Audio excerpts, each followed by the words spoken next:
Hello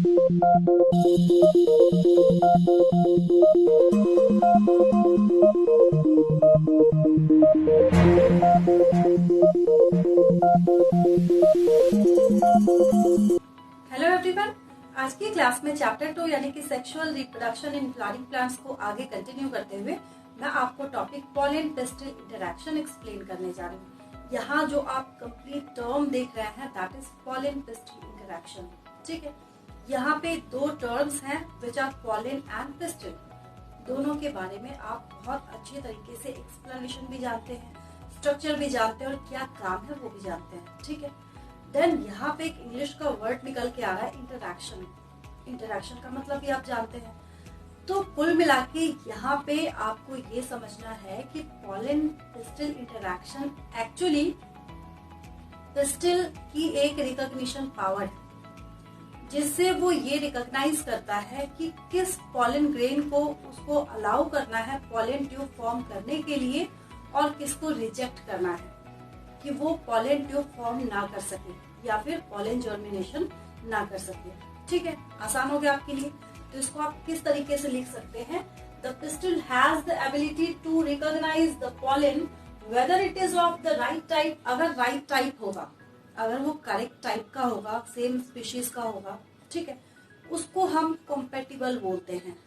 common सा एक word है इंग्लिश का जिसका मतलब आप जानते हैं। ठीक है, तो वो कैसे होंगे? कॉम्पेटिबल होंगे। और ऑफ द रॉन्ग टाइप इनकॉम्पेटिबल। ठीक है, अगर रॉन्ग टाइप का है तब तो हम वैसे भी बोलेंगे क्या है वो, इनकॉम्पेटिबल है। ठीक है, तो अब एक्चुअली क्या होना है यहाँ पे, जैसा कि मैंने आपको पहले ही बोला कि आप सारी चीजों से फेमिलियर है। यहाँ पे क्या है, आप सारी चीजों से फेमिलियर है ऑलरेडी।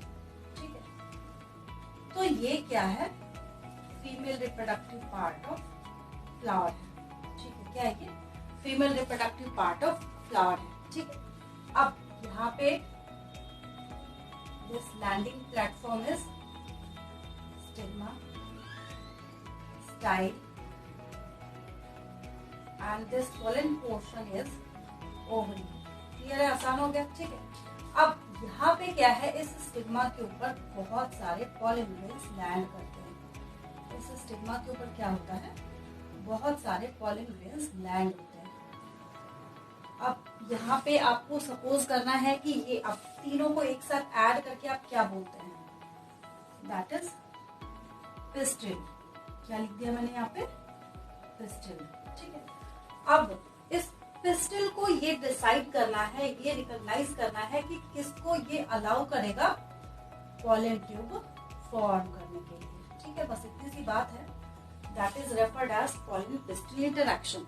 ठीक है, अब ऐसा तो है नहीं कि अगर ये पिस्टिल जो है ये मैंगो का है तो पॉलन ग्रेन रोज का आएगा और वो फर्टिलाइज करके चला जाए इसको, ऐसा भी नहीं होगा यहाँ पे। ठीक है, तो अब इसके बेसिस पे इसी चीज को मैंने यहाँ पे 2 पार्ट्स में कर रखा है। ठीक है, पॉलन ग्रेन की एंट्री हुई ये रही। ठीक है, ये क्या है, यहाँ पे पॉलन ग्रेन्स है। क्या है ये, पॉलन ग्रेन्स है। ठीक है, तो अगर ये राइट टाइप का है यानी कि कॉम्पेटिबल है, तो अगर ये क्या है, ये पॉलन ग्रेन अगर राइट टाइप का है तो ठीक है, pistil accepts the pollen and promotes post pollination events that leads to fertilisation.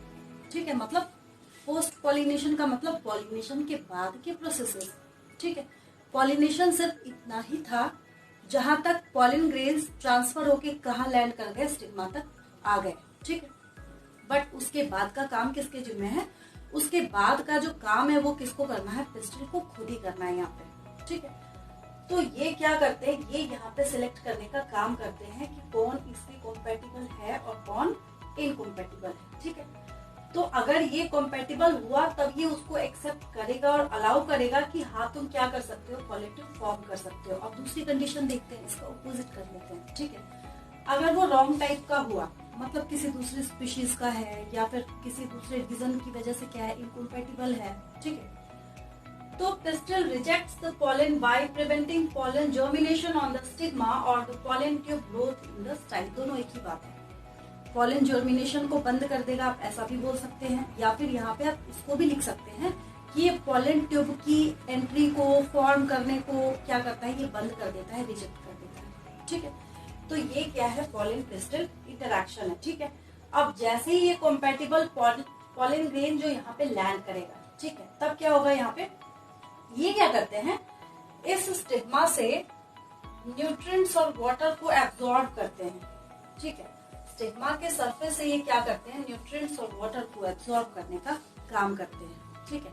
और एब्जॉर्प्शन के बाद फिर ये पॉलन ट्यूब को फॉर्म करना स्टार्ट करते हैं। इनके बीच में केमिकल इंटरैक्शंस भी होते हैं, जिसकी वजह से ये टॉपिक आपके लिए इतना इम्पोर्टेंट हो जाता। नहीं तो आपके दिमाग में क्वेश्चन अराइज होगा, इसमें ऐसा स्पेशल क्या है, हमें क्या पढ़ने की रिक्वायरमेंट है पॉलन क्रिस्टल इंटरैक्शन के बारे में, ठीक है। छोटा सा एक आसान सा टॉपिक था बट इम्पोर्टेंट था। आज के लिए इतना ही, मिलती हूँ आपसे नेक्स्ट वीडियो में एक और इंटरेस्टिंग टॉपिक के साथ। Thank you for watching.